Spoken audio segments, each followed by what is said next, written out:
வணக்கங்க, என் பேர் விஜயகுமார். நீங்கள் கேரளா ஜோசிக்காரர் தானே? வணக்கம், கேரளா ஜோசிக்காரர் தான். உங்கள் பேர்? பேர் சாந்தி. பேர் சாந்திங்களா? எனக்கு கொஞ்சம் கடன் பிரச்சனை இருக்குங்க. அந்த கடன் பிரச்சனை தீர்றதுக்காக தான் நான் உங்களை பார்க்க வந்திருக்கிறேன். எல்லாரும் சொன்னாங்க, ஜோசிக்காரரை போய் பார்த்து அவங்க சொல்கிற மாதிரி செஞ்சால் கடன் பிரச்சனை தீர்ந்துன்னு சொன்னாங்க. அதான் உங்களை பார்க்க வந்திருக்கேன். என்ன ப்ராப்ளத்துன்னு வந்து கடன் ஒரு 3 லட்சம் ரூபா இருக்குங்க. அது தீக்கோணும். அதுதான் சரி, என்ன பரிகாரம் என்ன வழி அப்படின்னு ஜோசிகாரை பார்த்தோம்னா செஞ்சு சரியாயிருன்னு சொல்லி சொன்னாங்க. அதான் பார்க்க வந்திருக்கிறேன்.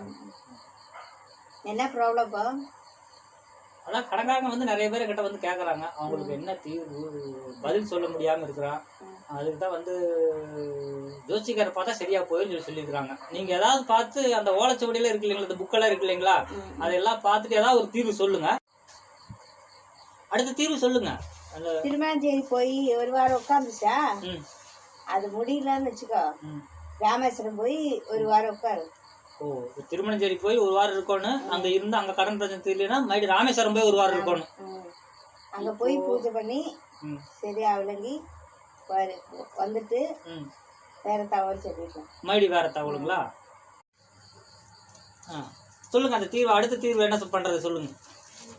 நீங்க மலையாளத்துல சொல்லுங்க, ஒன்றும் பிரச்சனை இல்ல. நாங்க எப்படி நான் புரிஞ்சுக்கிறேன், சொல்லுங்க. அடுத்த தீர்வு, ராமேஸ்வரம் போய் உங்களுக்கு கடை பிரச்சனை தீர்றாங்க. நான் தகுடு வந்துருச்சு தரும். அது 30 நாள் வீட்டில் வச்சு பூஜை செய்யணும். ராவிலே 6 மணி முதல் சாயங்காலம் 6 மணி வரை பூஜை செய்யணும். காலையில 6 மணிலிருந்து சாயந்தரம் வரைக்கும் நான் நீங்க மந்திரிச்சு கொடுக்குற தகடை வச்சு பூஜை செய்யணும். நானு, என் பொண்டாட்டி, எங்க பசங்க எல்லாரும் அப்படி செஞ்சா கடன் பிரச்சனை தீர்ந்துருன்னு சொல்லியிருக்கீங்க. அப்போ எனக்கு 3 லட்சம் ரூபா கடன் இருக்குது. நீங்க சொல்றது பாத்தீங்கன்னா, இப்ப நான் 30 நாள் செஞ்சுட்டேன். 30 நாள்லயும் தீரல அப்படின்னா அடுத்து ஏதாவது வழி இருக்குங்களா உங்களுக்கு? இப்போ நீங்க கொடுத்த தகடை நான் ஒரு 30 நாள் வச்சு பூஜை பண்றேன். பூஜை பண்ணி என் கடன் பிரச்சனை தீரலைன்னா என்ன பண்ணலாம் சொல்லுங்க. நான் ஒரு மந்திரம் சொல்லி தருவேன். அது 1 வருஷம் தவறாம சொல்லிடணும். காலையில முதல் சாயங்காலம் வரை. நீங்க சொல்லி கொடுக்குற மந்திரத்தை காலையில 6 மணிலிருந்து சாயந்தரம் 6 மணி வரைக்கும் 1 வருஷம் சொல்லணும். சொன்னா என் கடன் பிரச்சனை தீர்ந்துடும். இப்போ 1 வருஷம். சரி, அப்ப நான் உங்களை 1 வருஷம் கழிச்சு பாக்குறேன். சரிங்களா?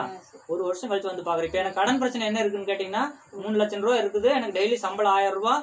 இதெல்லாம் இப்ப நான் ராமேஸ்வரம் போகணும், திருமணஞ்சேரி போகணும், அப்புறம் தகுடு வந்துச்சு 1 மாசம் வச்சு பார்க்கணும். அதுவும் தீரலினா 1 வருஷம் பார்க்கணும். இந்த மந்திரத்தை சொல்லி பார்க்கணும். சொன்னா என் கடன் பிரச்சனை தீர்ந்துடும் இல்லையா? 3 லட்சம் ரூபாய் கடன் பிரச்சனை சீக்கிரம் தீர்ந்துடும். சரி, அப்ப நான் உங்களை 1 வருஷம் கழிச்சு பாக்குறேன். ஜோசிக்காரன் எங்க போனான்னு தெரியல. நான் ஜோசிக்காரன் தான் பார்க்க வந்திருக்கிறேன். அந்த ஜோசிக்கார அம்மா சொல்லுச்சு, திருமணஞ்சேரி போ, ராமேஸ்வரம் போ, தகுடு மந்திரிச்சு கொடுக்குற 30 நாள் வெயி, அப்புறம் பாத்தீங்கன்னா 1 வருஷம் மந்திரத்தை சொல்லு, கடன் பிரச்சனை தீர்ந்துருச்சுன்னு சொன்னாங்க. 1 வருஷம் வீட்டில் இருந்த 3 லட்சம் ரூபா கடன் இருந்துச்சு. இப்போ வட்டி எல்லாம் சேர்த்து 1 வருஷம் வேலைக்கும் போகாதனால 6 லட்சம் ரூபா ஆயிடுச்சு. வீட்டை பிடிங்கிட்டாங்க. இப்போ வேலைக்கு பார்த்தீங்கன்னா எவனும் கூப்பிடுறதில்ல 1 வருஷமா வீட்டில் இருந்ததுனால. இப்போ துணியெல்லாம் போடுறதுக்கு இல்லைன்னு சொல்லி பக்கத்தில் கொடியில் காய்ச்சி எடுத்து போட்டு வந்திருக்கிறேன். இந்த ஜோசிகாரன் ஒரு நாளைக்கு எனக்கு 1000 ரூபா சம்பளம், 30 நாள் வேலைக்கு போனால் 30,000 ரூபா ஆச்சு. 1 வருஷம் வேலைக்கு சரியா போயிருந்தா 3 லட்சம் ரூபாய் கடன் அடைச்சிருக்கலாம். அப்படி ஒரு தீர்வு சொல்லல பாருங்க. நான் வர்றதை பார்த்தோன்னே ஆள் எஸ்கேப்பு. இப்போ வீடு தான் இருக்குது, சேர் இருக்குது, நான் மட்டும்தான் இருக்கிற ஆள் இல்லை. இதுதான் ஜோசியத்தோட நிலைமை.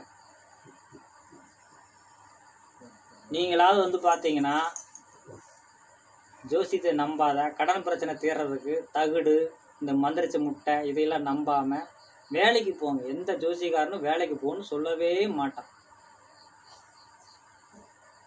நன்றி, வணக்கம்.